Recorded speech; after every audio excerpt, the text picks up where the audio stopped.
We are in the aftermath of UFC 303, and let me say, for a card put together in a month, it was absolutely a banger on the main event side. All the prelims were pretty good.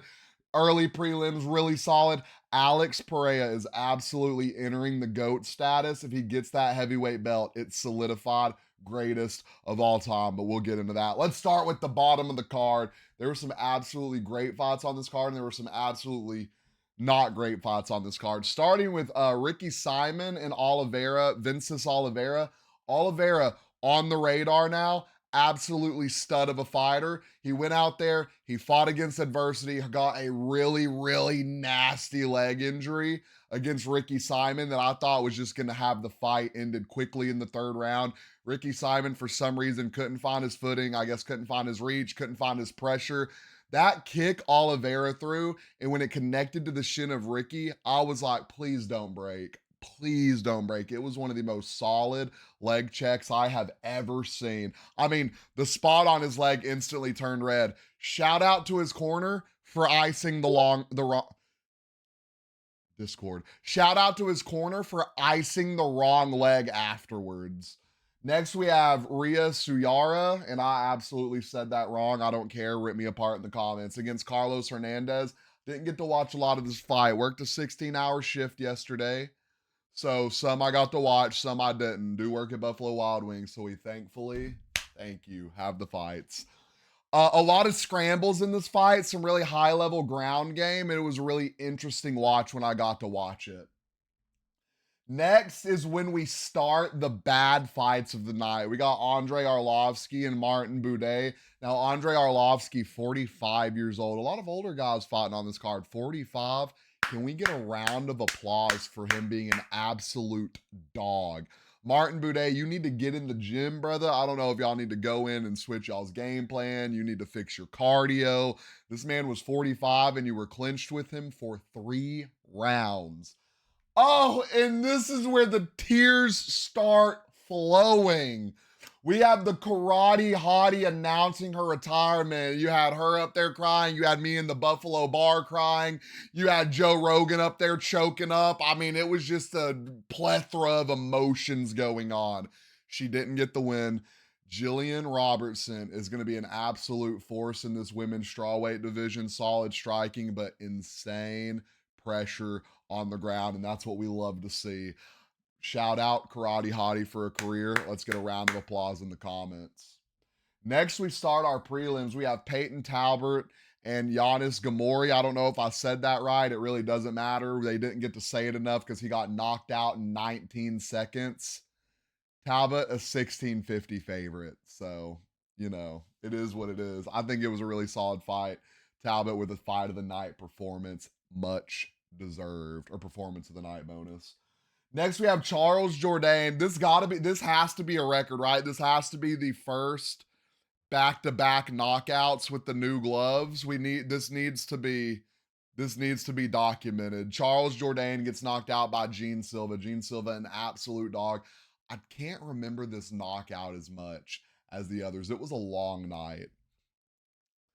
Into the fight of the night, and I said this should be fight of the night the moment it happened. We have Cub Swanson, another older fighter, taking on Andre Touchy Feely. I hate his nickname so much, bro. It actually makes me hate him as a fighter, and I don't know why, because he's actually a really solid fighter.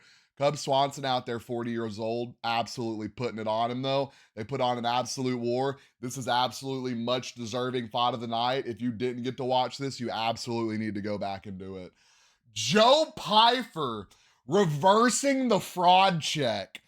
I mean, Marc-Andre Baralt went out there and got absolutely decimated. Joe Pyfer clipped him and he started to go down, and then he hit him with the uppercut to the chin. Oh, brother. I hope that's the right fight I'm thinking of. But I mean, regardless, it was an insane knockout.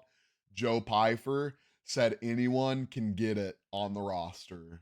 He's ready. Actually, who did he call out? Did he call anyone out, or did he actually say that?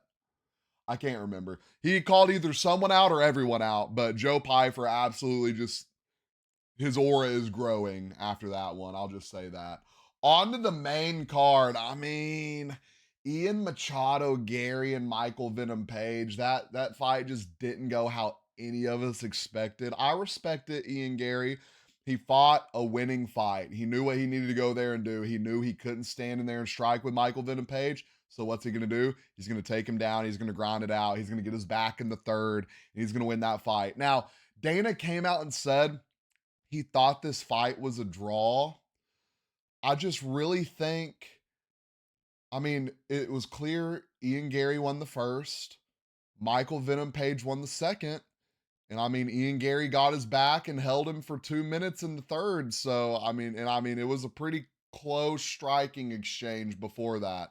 So I just feel like Ian Gary absolutely won that one. I wouldn't say a draw. I could have seen a split decision maybe, but I just feel like Ian Gary was more dominant that fight. Next, we have Myra Buenos, and that started a bad streak of 3 fights. Next, we have Myra Bueno Silva and Macy Chassion. Performance of the night for Macy, I guess. I mean, Myra Bueno Silva kind of dominated her round one.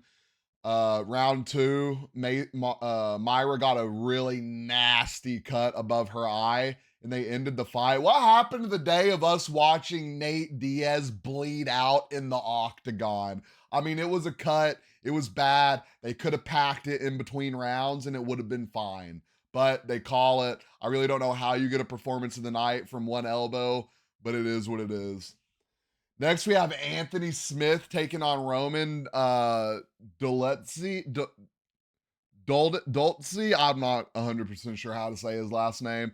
This fight was absolutely didn't go the way I thought it would either. Anthony Smith, just every time he's up, he had a great. I mean, he got rocked last fight. He pulled that guillotine.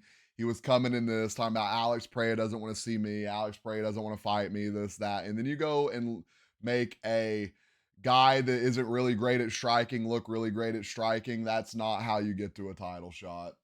So that was really upsetting fight. By the way, guys, I went 1 for 4 on the main card, but it was all worth it.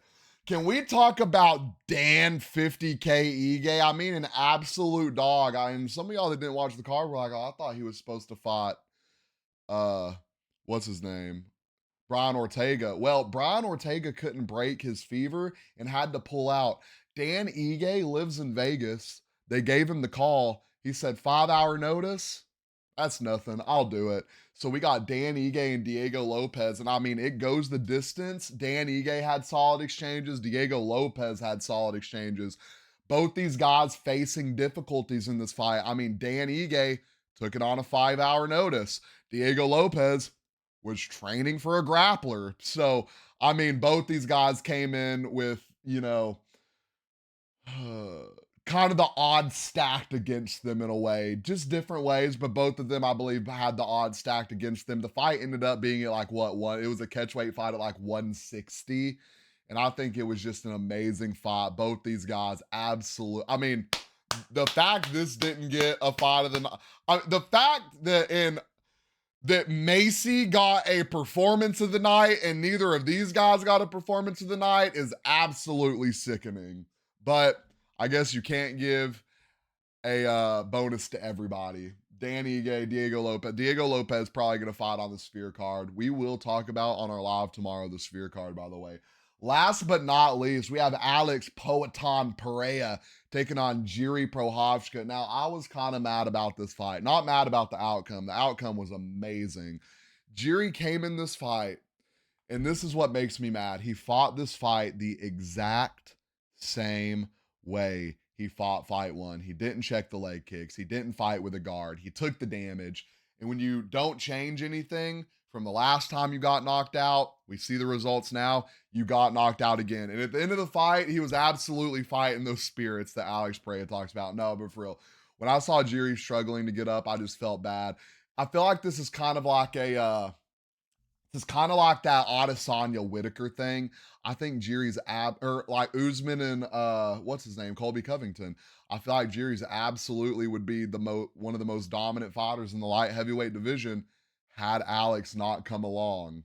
But Alex is here, and Alex is entering the GOAT status, fastest to a title shot, fastest to hold a title, fastest to a double title, and probably about to be the only person to ever hold 3 titles. If he Now, I'm not saying he could beat John Jones. We know what John Jones is going to do. He's a smart fighter. He's going to go in there, maybe set up I mean, I don't even know if he spends his time striking with Alex. I think he takes him down, dominates him on the ground. But best case scenario for Alex, he goes in there and knocks John Jones out. That would be best case scenario for the fan base, to be completely honest. Or, John retires after he fights a 52-year-old Stipe, and then we get Alex Pereira and Tom Aspinall. I think that would be a really great fight. But Alex absolutely solidifying himself greatest of all time. Let me know what y'all rated UFC 303 on a scale of 1 to 10. Did you get the results you wanted? Did you like the fights? Are you ready for UFC 304? I'm ready for the Sphere. We're going to talk about the Sphere later in the week. I have some ideas for some fights on that card. Y'all make sure y'all sub, because we drop videos. We're going to be dropping some videos about the Sphere. We're going to drop some predictions. We're going to keep going till we're at the top. Don't forget, guys, like and follow. I love you all. I love making this content. I love the UFC. We do NFL. We do everything. I love sports. Make sure y'all lock in with me.